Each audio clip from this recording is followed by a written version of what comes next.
అని అన్న బెల్ట్ తీసుకొని కొట్టడానికి వచ్చింది. నా షాపుని కొట్టకురా, నేను కొట్టినా కొట్టుకుంటా, పెట్టినా పెట్టుకుంటా, నా షాపు మీద నువ్వు చెయ్యొద్దు అనేసి దొబ్బాడు. దొబ్బినా కూడా ఆగలేదు అన్న, మనోజ్ అని ఆగలేదు. దానివల్ల ప్రశాంత్ దెబ్బ కొట్టిండు.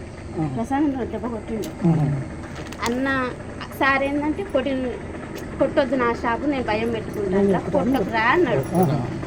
ఇద్దరు దానివల్ల ఇక ఆ షాపు గురించి ఏదంతా గొడవ, తండ్రి కొడుకులు నెట్టుకున్నారు.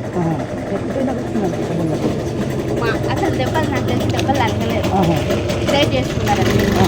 దెబ్బలు తగినంత ఇది ఏం పాత ఉన్నాయి.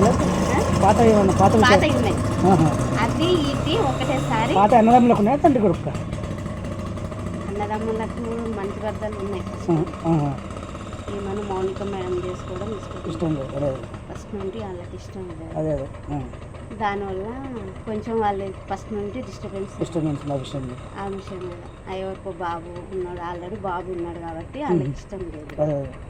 ఇంకా దానివల్ల దూరం విషయంలో వచ్చినాయి ఇవన్నీ కూడా. అది జాబు వల్లనే ఎప్పటి నుండి చేస్తారు ప్రసాద్ వీళ్ళ దగ్గర జాబు? ప్రసాద్ జాబ్ వాడు 6 సంవత్సరాలు 4 సంవత్సరాలు ఇక్కడ హైదరాబాద్ అక్కడ హైదరాబాద్ కాదు పనిచేస్తారు సార్ దగ్గర. ఇప్పుడు ఇంట్లో ఎవరెవరు ఉన్నారు? మనోజ్ అన్నుండు, మౌనిక ముందు, అమ్ముండు, ముగ్గురు. సార్ లేడా? మార్నింగ్ మేడం వచ్చి ప్రసన్న మేడం వచ్చింది కదా,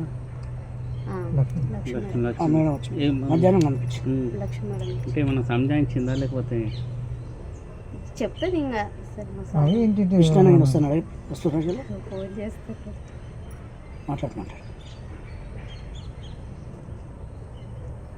అన్న నా ఫోన్ అందరి ఫోన్ హ్యాండ్ ఓవర్ చేసుకున్నాడు, కానీ నా మీద నమ్మకం ఎక్కువ. నా ఫోన్ ఒక్కటే హ్యాండ్ ఓవర్ చేసుకున్నాడు.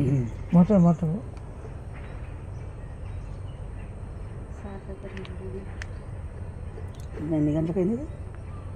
నైట్, శనివారం నైట్. అంతేనా? ఇంకా సారు ఇక్కడ ఏం జరుగుతుందో తెలుసుకోరా అని ఫోన్ చేద్దాం అన్న. రాడు, నాకు తెలిసి మా విష్ణు అన్న రాడు. కానీ ఈయన భయం ఏంటంటే, విష్ణు అన్న ఏంటంటే సారు మీద చెయ్యి వేసినా ఎవరన్నా ఏమన్నా అన్న ఒప్పుకోడు. ప్రాణం తండ్రి కొడుకు, పెద్ద కొడుకు చెయ్యేసిండు. అందుకని డాడీని ముట్టుకుంటావా అని కోపం ఉంటుంది అన్నకు, అంతే తప్ప. మొన్న వచ్చారు, టపాకాయలు కాల్చారు, పాపకు 1,00,000 రూపాయలు చేతిలో పెట్టాడు, మంచిగా ఉన్నారు. మనోజ్ అన్న పాప ఉంది, ఆ పాపకి